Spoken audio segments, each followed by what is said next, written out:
মে মাসের 5 তারিখে রাত্রে, অর্থাৎ 6 তারিখে, সেই দিন কোনো গোলাগুলি বা সেরকম কোনো ঘটনাই ঘটেনি। আপনি দেখেছেন যে গায়ে লাল রং লাগিয়ে পড়ে আছে। 2013 সালের 5 মে রাজধানীর মতিঝিলের শাপলা চত্বর এলাকা। ফজরের নামাজ শেষে জড়ো হওয়া লাখো মানুষের কণ্ঠে ধ্বনিত হচ্ছিল ইসলামের সম্মান রক্ষার দাবি। অন্ধকারে নেমে এলো এক বিভীষিকা।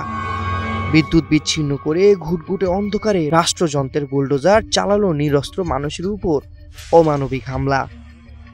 টিয়ার শেল, সাউন্ড গ্রেনেড আর গুলির শব্দে কেঁপে উঠল শহর। রক্তের হোলি খেলা শেষে শাপলা চত্বর পরিণত হলো গণকবরে। এই নৃশংসতার মাস্টারমাইন্ড ছিলেন স্বয়ং শেখ হাসিনা, যার নির্দেশে পুলিশ, র্যাব ও বিজিবির যৌথ বাহিনী রাতারাতি মুছে দিতে চাইল হেফাজতের তৌহিদি জনতার অস্তিত্ব। কিন্তু লাশ গুম করা, টিভি চ্যানেল বন্ধ করেও ঢাকতে পারেনি সত্য। আজও সেই রাতের করুণ গল্প বলছে শাপলার মাটি। 2009 সালের ক্ষমতায় এসেই শেখ হাসিনা সরকারের ছত্রছায়ায় শুরু হয় ইসলাম বিদ্বেষের বিষ বাষ্প ছড়ানো। থাবা বাবা ওরফে রাজীব হায়দার, অভিজিৎ রায় ওরফে আকাশ মালিক নামে ব্লগাররা মহানবী সাল্লাল্লাহু আলাইহি সাল্লামকে নিয়ে পর্নোগ্রাফিক গল্প লিখে কোরআনের আয়াত বিকৃত করে চালায় ধর্মীয় অবমাননার খেলা। সরকারের নিষ্ক্রিয়তায় ক্ষুব্ধ আলেম সমাজ 2010 সালে গঠন করেন হেফাজতে ইসলাম।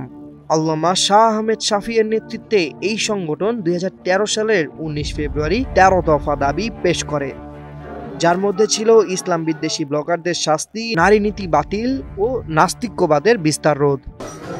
দাবি উপেক্ষিত হলে 5 মে ঢাকা অবরোধের ডাক দেয় হেফাজত।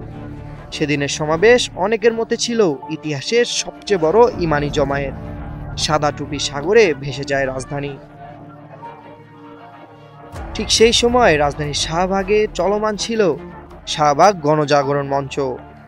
ইসলাম বিদ্বেষী ব্লগারদের এই প্ল্যাটফর্ম কাজ করত যুদ্ধ অপরাধীদের ফাঁসির দাবিতে, কিন্তু এর আড়ালে চলত ইসলামী মূল্যবোধ ধ্বংসের ষড়যন্ত্র।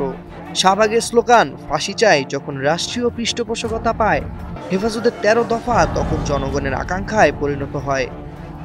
5 মে সকাল থেকেই দেশের প্রত্যন্ত অঞ্চল থেকে ঢাকায় আসতে থাকে সাধারণ মানুষ। পুলিশের ব্যারিকেড ভেঙে শাপলা চত্বর দখল করে নেয় তারা। সন্ধ্যা নাগাদ পুরো এলাকা পরিণত হয় মানব সাগরে। কিন্তু এই শান্তিপূর্ণ জমায়েতকেই হাসিনা সরকার দেখছিল ক্ষমতার জন্য হুমকি হিসেবে। মহাসমাবেশ ছত্রভঙ্গ করতে সারাদিনই জনতার উপরে হামলা চালায় আইনশৃঙ্খলা বাহিনী সহ আওয়ামী ক্যাডাররা। শাপলা চত্বর, বাইতুল মোকাররম সহ চারপাশের এলাকা রণক্ষেত্রে পরিণত হয়। রাত 1টা বিদ্যুৎ কেটে দেওয়া হলো মতিঝিলে।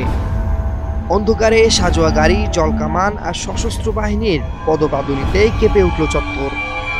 পুলিশের অপারেশন সিকিউর শাপলা, র্যাবের ফ্ল্যাশ আউট ও বিজিবির ক্যাপচার শাপলা নামে 3 দিক থেকে চালানো হলো সমন্বিত হামলা। তাদের সঙ্গে আওয়ামী ক্যাডাররাও ছিল সক্রিয়। গুলি, রাবার বুলেট, সাউন্ড গ্রেনেডে ছিন্ন ভিন্ন হতে থাকলো মানুষের দেহ। লাশের উপরে লাশ জমে গেল শাপলায়। আহতদের চিৎকারে ভারী হয়ে উঠল বাতাস। সোনালী ব্যাংক সহ আশেপাশের ভবনে লুকিয়ে থাকা মানুষদের টেনে হিচড়ে বের করে পিটিয়ে অচেতন করা হলো। রক্তে লাল হয়ে গেল রাজপথ। সকাল হতে না হতেই দমকল বাহিনীর পানি দিয়ে ধুয়ে ফেলা হলো রক্তের সব চিহ্ন। আওয়ামী লীগের গুন্ডা বাহিনী লুটপাট করলো বাইতুল মোকাররম মার্কেটের দোকান, পুড়িয়ে দিল কোরআনের কপি। এই হত্যাযজ্ঞের নির্দেশ কে দিয়েছিলেন? স্বীকারোক্তি মিলছে র্যাবের সাবেক ডিজি মোখলেসুর রহমানের কাছেই। তিনি বলেন, প্রধানমন্ত্রীর সরাসরি আদেশেই অভিযান চালানো হয়। নিহতের প্রকৃত সংখ্যা আজও রহস্য।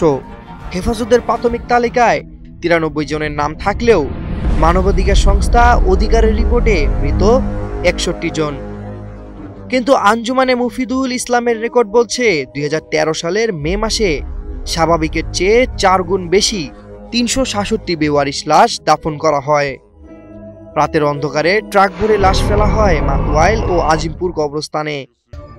সত্য গোপন করতে দিগন্ত ও ইসলামী টিভি সম্প্রচার বন্ধ করে দেয় সরকার। সে সময় সাংবাদিক আজাদ মজুমদার, যিনি বর্তমানে প্রধান উপদেষ্টার উপপ্রেস সচিব, ও বিবিসির মার্ক ডামের 2 সপ্তাহ অনুসন্ধানে অন্তত 58 জন নিহতের তথ্য নিশ্চিত করেন, যার মধ্যে 7 জন ছিলেন নিরাপত্তা বাহিনীর সদস্য। শাপলার রক্তাক্ত ফুটেজ যেন পৃথিবীর চোখে না পড়ে, তাই সাংবাদিকদের গুম করে পেটানো হয়, ক্যামেরা ভাঙা হয়, বন্ধ করে দেওয়া হয় দিগন্ত ও ইসলামিক টেলিভিশন। সেই সময় শেখ হাসিনা সংসদে উপহাস করে বলেছিলেন, হেফাজতিরা লাল রং মেখে নাটক করেছিল। গায়ে লাল রং লাগিয়ে পড়ে আছে, যখন পুলিশ যে ডাক দিছে উঠে দৌড় মারছে।